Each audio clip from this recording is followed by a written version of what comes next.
72 থেকে 75 যে অপশাসন হয়েছিল আপনারা জানেন যে 40,000 দেশপ্রেমিককে হত্যা করা হয়েছিল, সমস্ত সংবাদপত্র বন্ধ করা হয়েছিল, সমস্ত মানুষের বাক ব্যক্তি স্বাধীনতাকে ধ্বংস করে দেওয়া হয়েছিল।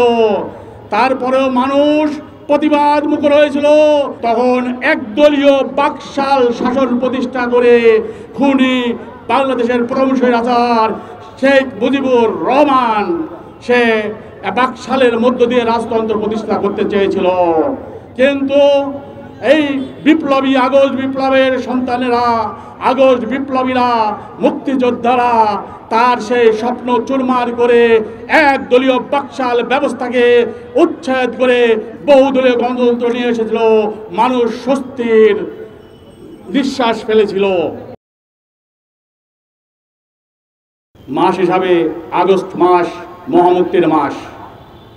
আমরা 47-এ 14ই আগস্ট ভারতীয় আধিপত্য মুক্ত হয়েছিলাম।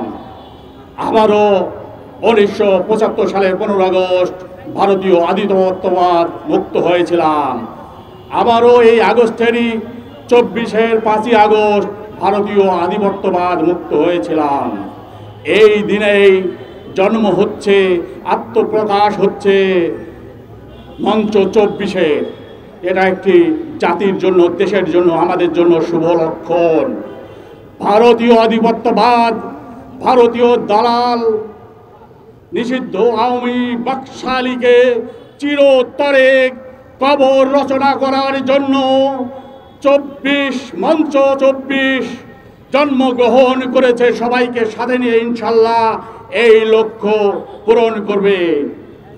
72 থেকে 75 যে অপশাসন হয়েছিল আপনারা জানেন যে 40,000 দেশপ্রেমিককে হত্যা করা হয়েছিল, সমস্ত সংবাদপত্র বন্ধ করা হয়েছিল, সমস্ত মানুষের বাক ব্যক্তি স্বাধীনতাকে ধ্বংস করে দেওয়া হয়েছিল।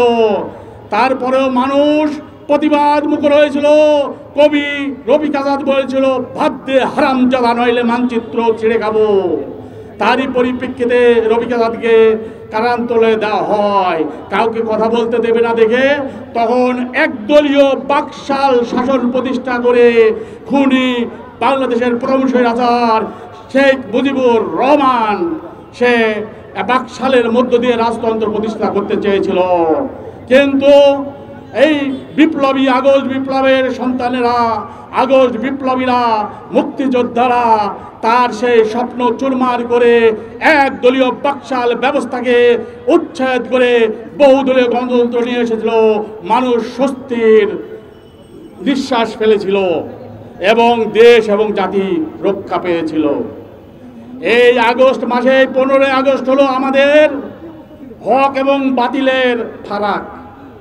যারা 15 আগস্টকে অন করে, যারা 15 আগস্টের আদর্শকে ধারণ করে, তারাই এদেশে দেশপ্রেমিক, তারাই ভারতের প্রভাব মুক্ত দেশপ্রেমিক জনগণ।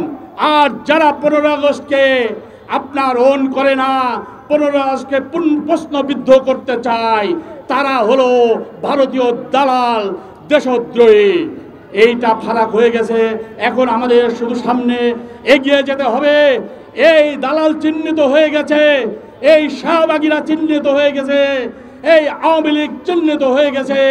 এদেরকে আমাদের ঐক্যবদ্ধভাবে মোকাবেলা করে তাদেরকে নিষ্ক্রিয় করতে হবে। জানেন তারা মানসিকভাবে দুর্বল। 75-এ কিন্তু বিপ্লবের পরে তাদের কোনো টিকি পাওয়া যায় না। আপনার 24-এর 5ই আগস্টের বিপ্লবের পরে তাদের কোনো খোঁজ পাওয়া যায় নাই। কিন্তু এখন বিভিন্নভাবে তারা গর্ত থেকে মুখ বের করছে। আপনারা দেখেছেন আজকে কিছু মিডিয়ার কোনো ব্যক্তি যারা ভারতীয় দালাল, আওয়ামী লীগের দোসর, আওয়ামী লীগের পেড এজেন্ট, তারা কিন্তু মুখ বের করে এই মুজিবকে নিয়ে আবার আওয়ামী লীগকে পুনর্বাসিত করার চেষ্টা করছে।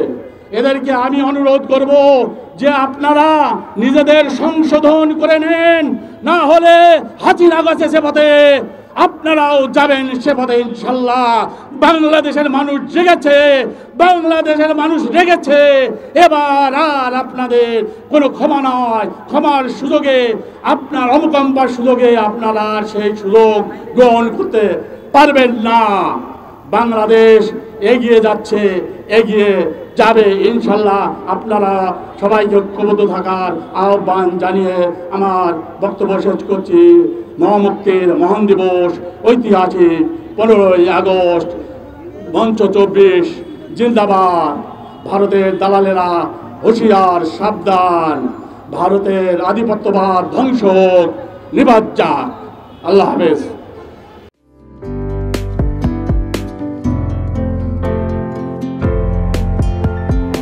পহেলা জানুয়ারি 2025 ইউটিউব জার্নালিজমের অগ্রদূত changetv.press 6 বছর পেরিয়ে পা রাখল গর্বিত সাথে। আমি অত্যন্ত আনন্দিত হলাম যে চেঞ্জ টিভি আগামী কয়েকদিনের মধ্যেই 6 বছর পূর্ণ করবে। আর হাঁটি হাঁটি পা পা করে চলা শুরু করে এখন সে বেশ দৌড়াদৌড়ি করছে বলা যেতে পারে। ও নামটাও অত্যন্ত বলবো যে সিগনিফিক্যান্ট, যে চেঞ্জ, এই গণঅভ্যুত্থান কিন্তু চেঞ্জ চেয়েছে। সেই হিসেবে তোমার টেলিভিশনের, তোমার এই চ্যানেলের নামের একটা যথেষ্ট মিল পাওয়া যায়। আমার প্রত্যাশা যে এই গণঅভ্যুত্থানের যে প্রত্যাশা, যে আশা আকাঙ্ক্ষা, চেঞ্জ টিভি সেটিকে এগিয়ে নিয়ে যাবে। তোমাকে শুভেচ্ছা। চেঞ্জ টিভি যারা সম্পৃক্ত আছেন, যারা কর্মী আছেন, সামনে পেছনে সকলকে আমার শুভেচ্ছা। changetv.press, এক ফোঁটা হলুদ নেই। Online TV channel change TV 6 বছর ধরে ওনারা কাজ করে যাচ্ছেন।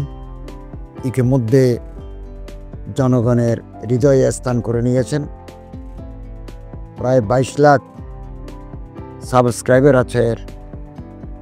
আর যে কোনো অনুষ্ঠান 10 লাখের মতো মানুষ এটা প্রতিদিন মানুষ দেখে থাকে। আমিও এই চ্যানেল নিয়মিত দেখি।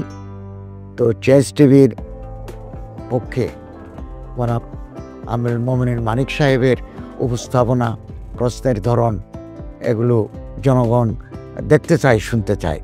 আমি চেঞ্জ টিভির উত্তরোত্তর সমৃদ্ধি কামনা করছি। changetv.press, এক ফোঁটা হলুদ নেই। চেঞ্জ টিভি, তো আমি তাদেরকে আমার অসংখ্য শুভেচ্ছা জানাচ্ছি। কারণ তারা যে ভূমিকা রেখেছে, এই সময় একটা কঠিন সময় ছিল, সেটাতে যেমন ভূমিকা রেখেছে, এমনকি 5ই আগস্টের পরে নতুন বাংলাদেশেও তারা তাদের সেই তীক্ষ্ণ একটা সমালোচনামূলক এবং যেটাকে আমি গঠনমূলক বলব, সেরকম একটা ভূমিকা রাখছেন। তো সেক্ষেত্রে আমরা মনে করি যে এই ভূমিকা আমাদের দরকার, আমরা চাই এটা থাকুক এবং আরও যেন সমৃদ্ধ হয়। নতুন বাংলাদেশ নির্মাণে আমরা চাই যে চেঞ্জ টিভি যে সমালোচনাগুলো করছে বা যেগুলো আমরা তুলে ধরছেন, সেটা এমন করে করবেন যেন আমরা সেখান থেকে শিখতে পারি এবং সবাই মিলে যেন আমরা নতুন বাংলাদেশকে সত্যিকার অর্থে বৈষম্য বিহীন একটা সমাজ গড়ে তুলতে পারি, সেটা আপনারা সহজ চেষ্টা করুন। changetv.press, এক ফোঁটা হলুদ নেই। আগামী জানুয়ারি মাসের 1ম তারিখে আপনারা 6 বছর পূর্ণ করতে যাচ্ছেন। আপনাদেরকে শুভেচ্ছা জানাচ্ছি, আন্তরিক ধন্যবাদ জানাচ্ছি। আমি আশা করব চেঞ্জ টিভি অতীতে যে বলিষ্ঠ ভূমিকা পালন করেছে, আগামীতেও আপনারা সেই বলিষ্ঠ ভূমিকা পালন করবেন। আমি আমার এলডিপির পক্ষ থেকে, মুক্তিযোদ্ধাদের পক্ষ থেকে আপনাদেরকে আন্তরিক মোবারকবাদ জানাচ্ছি, শুভেচ্ছা জানাচ্ছি। আশা করি দিন দিন আপনারা উন্নতির শিখরে এগিয়ে যাবেন। ধন্যবাদ। changetv.press, এক ফোঁটা হলুদ নেই। অতীত সরকারের আমলে 10 বছর আমি কোনো ব্যবসা করতে পারিনি। আমার ব্যবসা বন্ধ করার জন্য যত রকম দরকার সব কাজই করেছে, শুধু একটাই বাকি রেখেছে, আমি গুটিয়ে নিয়ে যাইনি। নয়া দিগন্তর মাধ্যমে যাদেরকে আমরা চেষ্টা করেছি সার্ভিস দেওয়ার জন্য, এরা আমাদের অনেকেই খোঁজখবর রেখেছে। ব্যস্ততার জন্য হয়তো দেখা সাক্ষাৎ হয় না। কিন্তু আমি একজনকেই পেয়েছি, তিনি হলেন চেঞ্জ টিভির আমিরুল মোমিন মানিক। উনি এক সময় দিগন্ততে ছিল, সেই হিসাবে আমাদের জানাশোনা ছিল। ওনার একটা ইন্টারভিউতে আমার খুব পছন্দ হয়েছে, সেজন্য আমি ওনাকে 10:30টার সময় ফোন করেছি। উনি উত্তরে বললেন, গলাটা খুব পরিচিত, প্রথমে হয়তো নামটা বুঝে সারেননি, আমার নামটা খেয়াল করতে। আমি সাথে সাথে নাম বলেছি এবং বলল যে 3 দিনের মধ্যে আপনার সাথে আমি দেখা করব। ওনার কমিটমেন্ট অনুযায়ী সেইভাবে এসছে এবং উনি বলছে আপনার যত দুঃখের কথা সব বলেন, আমি প্রচার করব। আমি সত্যি সত্যি ওনার কাছে খুবই কৃতজ্ঞ। আমার মনে যেসব ক্ষোভ আছে, যেসব দানা বেঁধে আছে, আমি কিছুটা হালকা হয়েছি ওনার সাহায্যে। আমি